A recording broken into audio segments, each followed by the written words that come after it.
যে দুনিয়ার থেকে যখন বিদায় নিতেছিলেন, হায় হায়, মালাকুল মউত যখন অনুমতি চাইতেছিলেন বুকে হাত রাখবো কি রাখবো না, তো বলছে অনুমতি দিব আইনা আখি জিবরিল, আমার ভাই জিবরিল কোথায়? তো বলছে দেখা স্থিতি সামাইল উলা, প্রথম আকাশে। একটু পরে উনি সালাম দিয়া ঢুকছেন, ওনার চোখে পানি ছিল। তো বলছে আপনি কাঁদেন কেন? বলে আজকে এলপিআরে চলে যাব, আর কোনোদিন ওহির বাহক হয়ে জমিনে আসবো না। আপনার পরে কোনো নবী নাই, কোনো রসুল নাই, আমারও ওহির কাজ শেষ। ওহির সুবাদে কখনো কখনো নৈকট্যময় জায়গায় চলে যেতাম, আজ থেকে আর যাওয়া হবে না। আমার চোখে পানি। দীর্ঘ ১.৫ লক্ষ নবী, ৩১৩ জন রসুলের কাছে আমি নিয়ে আসছি। আজকে শেষ দিন, এই জন্য চোখে পানি।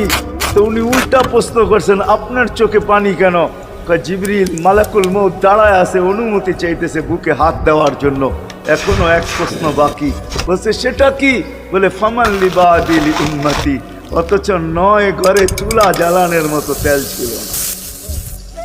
খাওয়া তো দূরের কথা, বাতি জ্বালানোর তেল ছিল না। আম্মা জান আয়েশা রাদিয়াল্লাহু তাআলা আনহা বলেন, যদি তেল থাকতো তো খিদার তাড়না এতটুক ছিল, আগে তেল পান করে নিতাম। হাদিস উঠায় দেখেন, লেখা আছে।